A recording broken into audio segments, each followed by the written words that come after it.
Hello loves and welcome to today's video. We're rounding out another month, so it's time for my July TBR, and my July TBR is a little bit special because I will be participating in the inaugural Sunrise on the Readathon hosted by Katie Colson. This is a competitive readathon where you are assigned a team based on your zodiac symbol, and you have 4 tributes who have to battle it out to win. I will be representing the Cancer district as I am a Cancer. Birthday's coming up soon. And because this readathon is hosted by Katie Colson, I did actually ask her for some recs. So a lot of these are books that Katie Colson was like, you should read these because we have pretty similar tastes most of the time. So let's get started on my TBR. The first book is Hench by Natalie Zena Welshaw. This is for my physical TBR.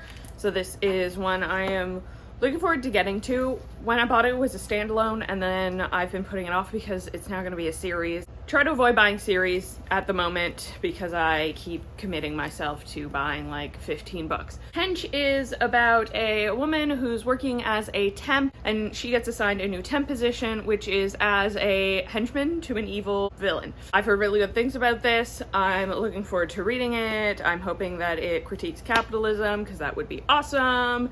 And that's number 1, get a book off my physical TBR.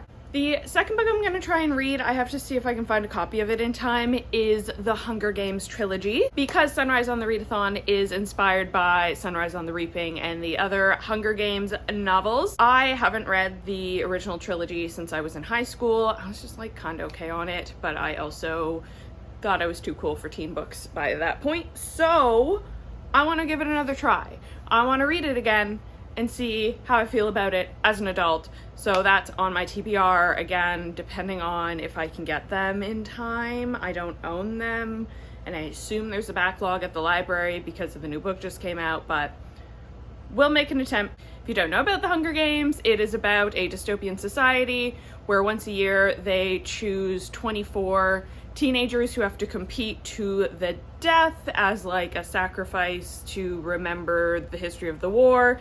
And it's a dystopian novel. Obviously the young rebels come up and try and fight against the system. Again, haven't read them since I was a teenager. I did recently rewatch the movies so that I could know what was happening before going into Sunrise on the Reaping because my book club picked that. But looking forward to catching up on those and having a fresh perspective. Next is I'm a Fan by Sheena Patel. This is about our main character who is having an affair with a married man, and she becomes absolutely obsessed with stalking one of the other women that he's sleeping with who happens to be an influencer. I don't even know the genre, but Katie Colson said it was absolutely amazing, and I trust her taste. So hoping that one is as good for me as it was for Katie. Next is I Who Have Never Known Men by Jacqueline Hartman. This is about 40 women who have been in a bunker. They don't know how long they've been in a bunker. Their lives have always just been in this bunker. And I assume this is like a post-apocalypse where they also have to figure out why they're in their bunker and how to escape. Heard really good things about this one, and I'm looking forward to it. It definitely fits the kind of dystopian themes of Hunger Games, so probably a really good pick for this month. Next, we have 2 Gillian Flynn books. The first is The Grown Up. This is about a woman who is trying to scam people by pretending she's a psychic, and then she goes to a reading one day, and maybe ghosts are actually real. I have not read any Gillian Flynn before, so that one seems pretty cool. Non-goth like My Darling Dreadful Thing, maybe? I don't know. The second Gillian Flynn is Sharp Objects. This is about a reporter who just got out of the psych ward and is being sent to this small town to investigate the murder of 2 girls. Wondering how all those pieces will fit together, but it was recommended, so I'm going to try and read it. I think Gillian Flynn is one of those authors that people really love, so hopefully I can jump on that bandwagon.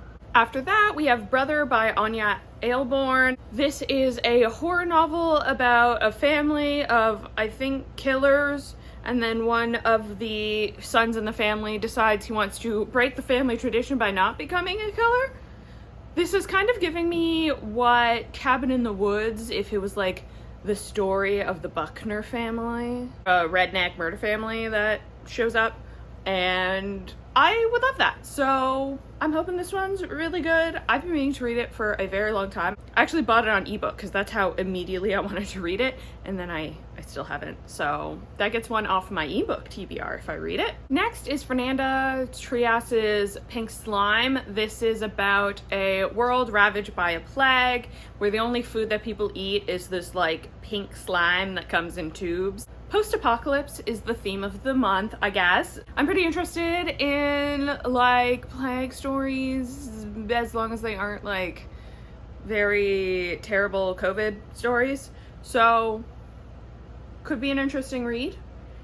This is apparently a poetic novel, which is something I haven't read in a few months, so switch up my prose a little bit, and looking forward to that one. Next is Sleeping Giants by Sylvain Neuvel. This is about a girl who falls down a hole, and when the firefighters come to rescue her, they realize she's sitting in like a giant metal palm. So decades later, they are coming to terms with the fact that there might be like giant robot alien things, maybe.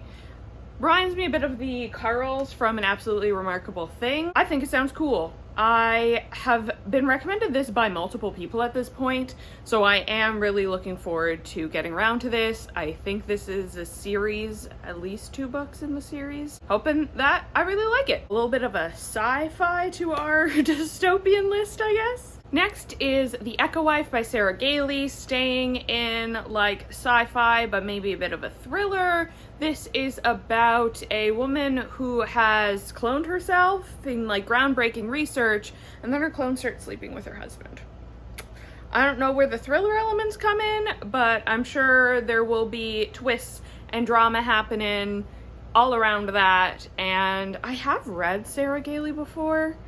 I don't think I liked it, if I remember correctly, but maybe this one, yeah, I read Just Like Home and I didn't care for it, but maybe this one will be better, and we'll have to read it to find out, so reading that one. The last book is Mari and the Night Brothers by B.B. Alston. This is a middle grade novel, so a little bit of a quick and easy read, hopefully, on top of all those sci-fi, dystopian, depressing things.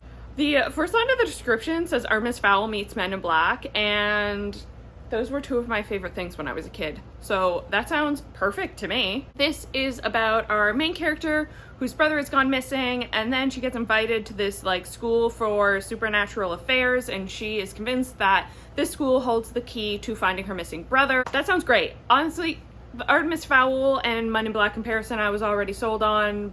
I've already heard amazing things about this, and hopefully that's a little bit of a less heavy read compared to a lot of the dystopian fiction that's on my TBR for this month. So those are all the books that I am most planning to read for Sunrise on the Readathon in July. Let me know in the comments down below if you're joining, what team you're going to be on. If you're not joining, just leave the bunny emoji. I will leave links in the descriptions to the information on the Readathon if you are interested in joining, as well as my Goodreads and my Instagram, so take a look down there. If you enjoyed, like and consider subscribing so you don't miss any of my future videos. Thank you so much for watching, and have a great day.